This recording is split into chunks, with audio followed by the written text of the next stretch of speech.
Hey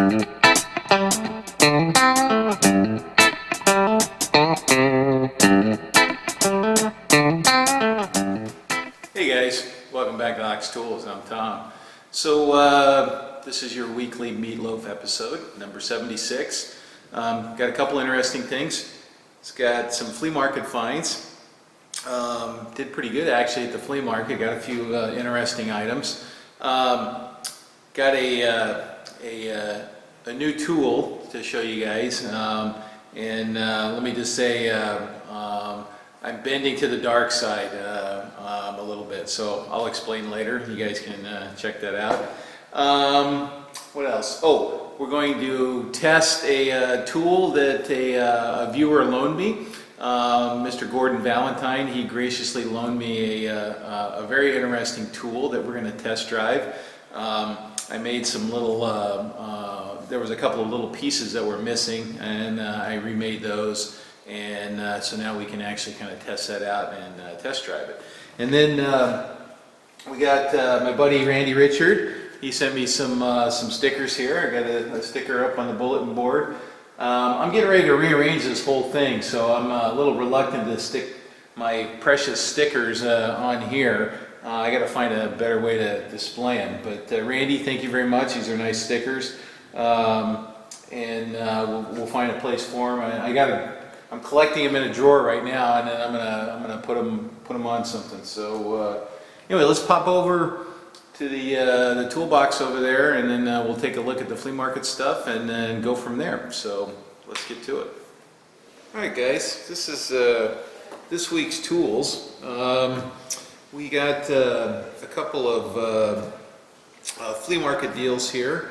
We have an actual purchase here. I hate to admit it, but I dipped into the pond of the evil empire of Harbor Freight. There's a little story here, so I'll tell you the story when we get in a little closer on this. So let's come in a little closer. I'll try to get the lighting good so you guys can see this stuff nicely, and we'll kind of go through it. Got a couple of good deals here, and we'll check them out. So let's come on in closer. Okay, so let's look at this flea market stuff first. This guy here, this is kind of interesting. This is it's for tensioning steel banding. Now, normally these things are kind of expensive. This was $10, and this is actually a real interesting one. It's got a rack and pinion, and then it's got these kind of multiple detents here, which are kind of neat. So you get actually what appears to be a half tooth out of it, which is kind of neat. And then to release this one, we push it all the way forward, and then it comes back in. And then it has the grippers for the steel banding. So it looks like it's all here. Now, I have this kind of idea that's been floating around in the back of my head that uses a mechanism similar to this. And it's for electricians and pulling wire, but I haven't done anything with the idea. And whenever I see one of these for a reasonable price, I just kind of pick it up. It's more to kind of I don't know, to study how some of these guys have worked this out. Now this is it says the tool is a property of Acme Steel Company. And it's in this old-timey font here, like you see the plum tool thing, which is kind of neat. Anyway, that was $10 for that guy. That's pretty cool. So let's set that aside. A couple of these quick grip clamps here. These were $5 for both of these. I don't know, they're 12 or 15 bucks a piece, something like that, normal. And I like these for these. You know, woodchuck work and stuff like that. They're kind of nice because you can operate them one-handed, which is kind of neat. This is a good handy size. So $5 for those. It's kind of, they got some weasel snot on them here, so we gotta get the de-weaselifier chemicals out to take care of that. On this next one here. Actually, the first thing I found was this guy here. This is a blacksmith's hammer, and it's called a flatter, and it's according to Kyle at Santa Barbara Blacksmith, they call these topping tools, where you're using this on top of something and then hitting it with another hammer to produce a nice flat surface. Now, Kyle, you keep threatening to come up here.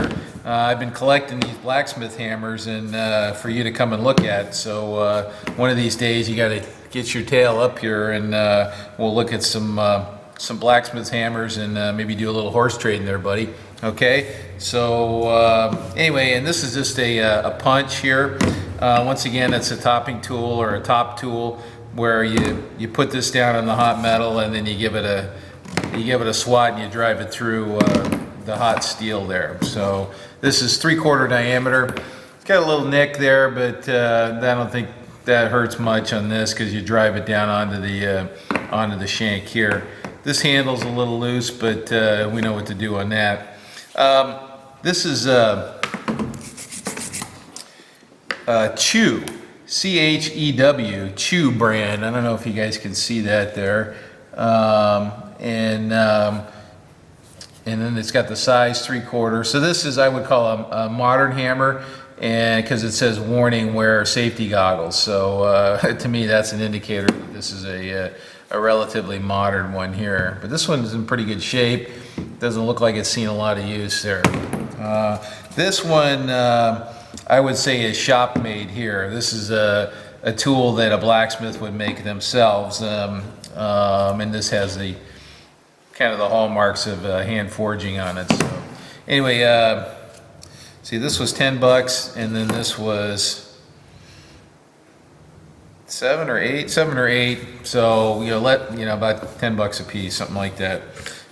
So once again, you can't walk by them. So okay, all right, set those aside. Then the next thing I got, actually, this is the last thing I got at the flea market here. This is a nice Starrett 3 to 4 micrometer. It's just got plain faces. It's in great shape.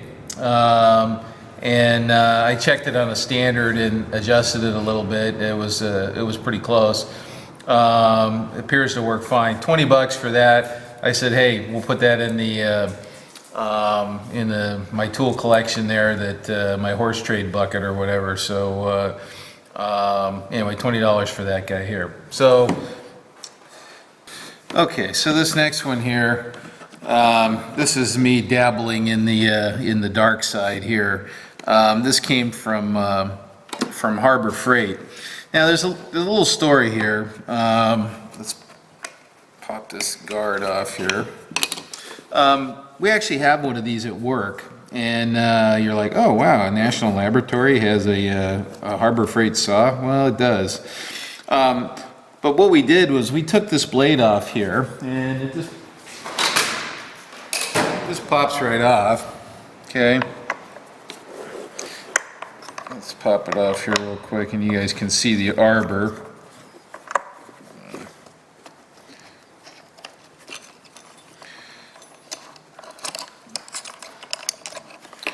All right, so it's just a 3/8 hole, okay, or roughly a 10 millimeter hole, and to mount it to the saw. Well, what we did was we got rid of the high-speed steel blade, and we put a little 2-inch, real thin abrasive disc on here. And it turns out what it's really good for us is we have to cut some really odd materials like tungsten wire and molybdenum wire and things like that, right? Small diameter stainless tubing or small diameter tungsten tubing or whatever, or moly tubing even. And with a thin abrasive blade, this actually turns out to be kind of a handy little saw.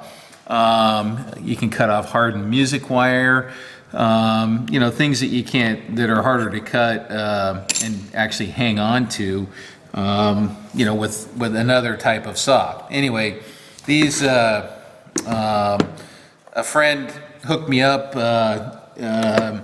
His buddy works at Harbor Freight and gets a healthy employee discount, so he got a couple of these, and so he hooked me up with one of these little saws here. it's at Harbor Freight. It can't be that expensive, even. So I got this for 20 bucks. Okay, so my guess is they're around $30. You know, kind of retail or something. And then there's, let's see, hopefully it can still focus there. Let me push that down. So 2-inch benchtop cutoff saw, Drill Master, item number 62136. And McMaster Cars sells some 2-inch 035 abrasive discs, which I ordered. I don't have them yet, or I would demo this. But if you have music wire or hard wire or odd materials that you want to make a nice clean little cut, this is a handy little saw here. And it's got a cheesy vise, but you know, there's an opportunity for some clever guys to you know, come up with their own vise. I mean, you could mount a little machinist vise on there, or any number of things. So anyway, we'll when I get those blades in, I'll put one on here and we'll do some test cuts on some little tubing, and we'll try it out, and you guys can see that. All right. So without further ado, let's go to the action part of this episode of Meatloaf. All right. So we're putting this D'Andrea boring head here on the mill. We're going to test drive this thing. Let's see, how do I want that? I think I want that in that attitude there. That sounds about right, or looks about right. So this tube here is kind of the reaction arm, so it clamps to the spindle to keep this part of the mechanism is fixed. And the lower part spins, so all right, so we'll go ahead and clamp that on there, like so. And now that won't rotate, so I'm going to bring this up till it bottoms out, or against the surface of the quill there. Okay, so that feels pretty good. Now you got to use this is the stock drawbar here. You have to use the extended upper part. So this is the same length, but this upper part is longer, so that when the quill is down, you can still reach the hex. So it needs the longer drawbar. And let's see, there was something else I was going to do here. I think these were loose for some reason. One of them was. Apparently not that one. Nope. Oh, it's this one in the back here. It was loose. I noticed it. Let's just snug that up. Okay. All right. So let's get this in kind of position here so you can see it. So as I rotate this, I've got a readout dial here, multiple turns, and then actually direct reading to thousands. This is a little lock. And then this is a automatic feed. Now this is a cool one here. And one of the things that I did, let's make sure I got good view there. I'll bring in a little closer too. But Gordon was missing there are some trip dogs here.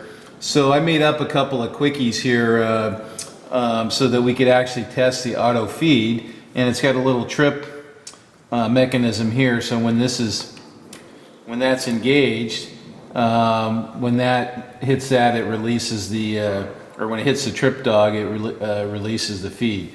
And so these are set up so we can move them around, and they have a little ramp on them, so it trips the trip dog. Okay.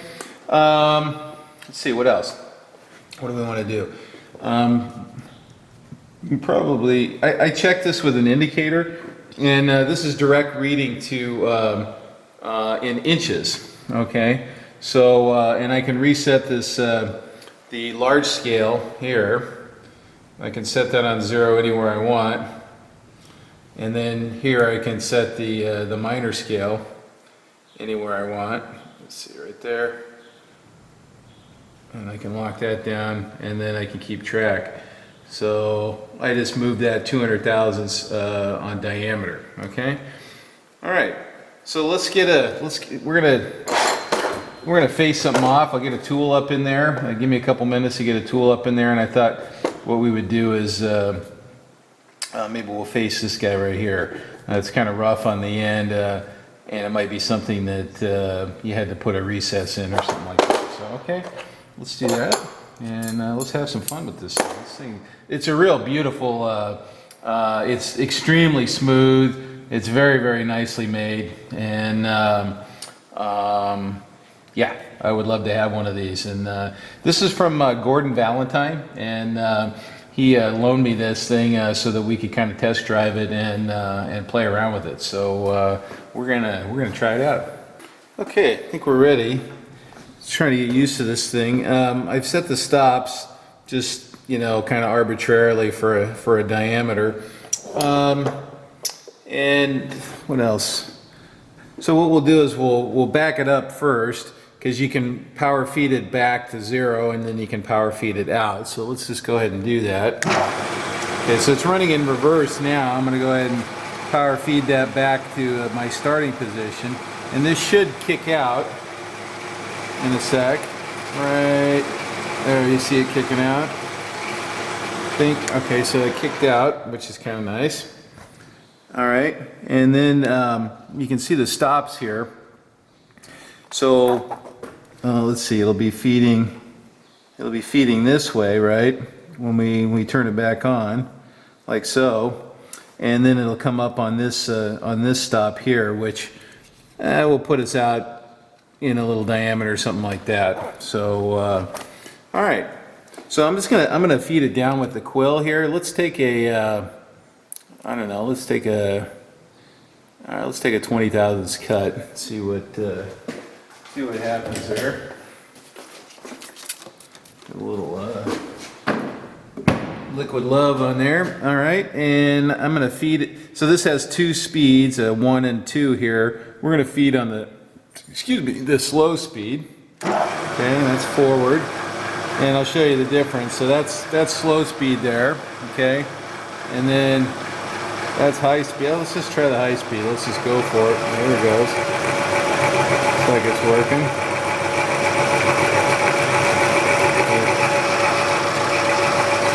Shift the slide. I can shift on the fly there too. Yeah, it looks pretty tasty, huh? I like it.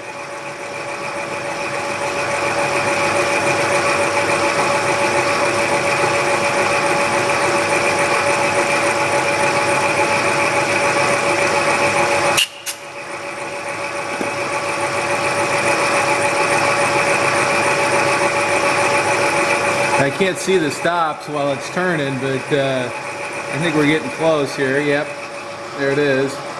Okay, so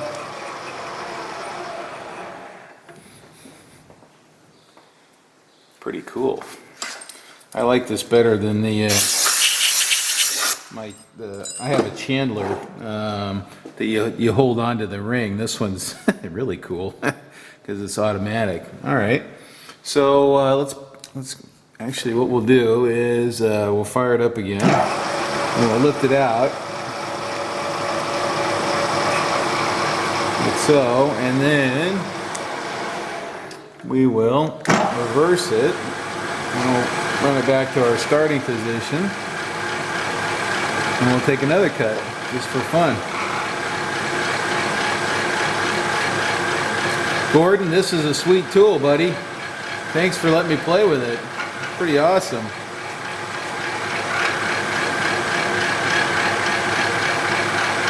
And coming up. There it goes. Kicked it out. All right. So, whoops. Grab the right lever there, Mr. Wizard. All right. So I did 20. Let's go to. I don't know, 40 or something like that. Let's do that.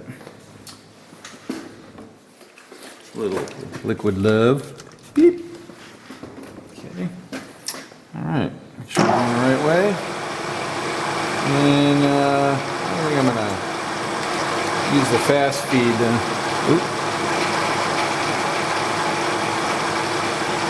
It looks like you got to hold this a little bit until it gets off of the off of the stop dog.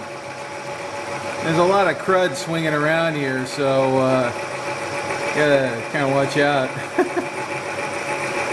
I'm not spinning very fast here. I'm only going about, I don't know, 200 RPM, something like that, or see how close it gets. Okay. Come up out of our cut.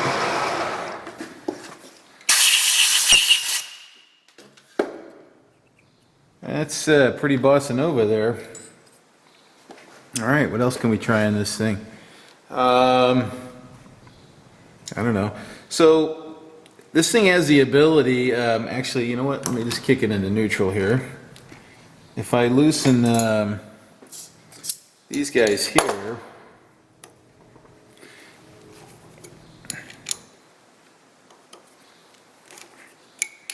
so this this tooling bar, I can really, as you can see, I could get way the hell out there. Now this would be pretty frightening, actually, because you're getting pretty close to the handle there. Although you probably wouldn't, once again, you probably wouldn't be hand feeding that, right?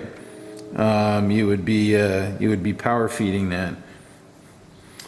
So anyway, that's the DeAndrea boring head. So a quick little test there, just to kind of try it out. Let's actually pull that out of there, and you can see this tooling bar, and it's got a bunch of different holes in it. I think this was shop made here. This isn't a factory made tooling bar. So, but it seems to work fine. So I don't know what else. Well, if you want to see something else with this thing, you know, let me know, and we'll try to try it out. So anyway, DeAndrea boring and facing head.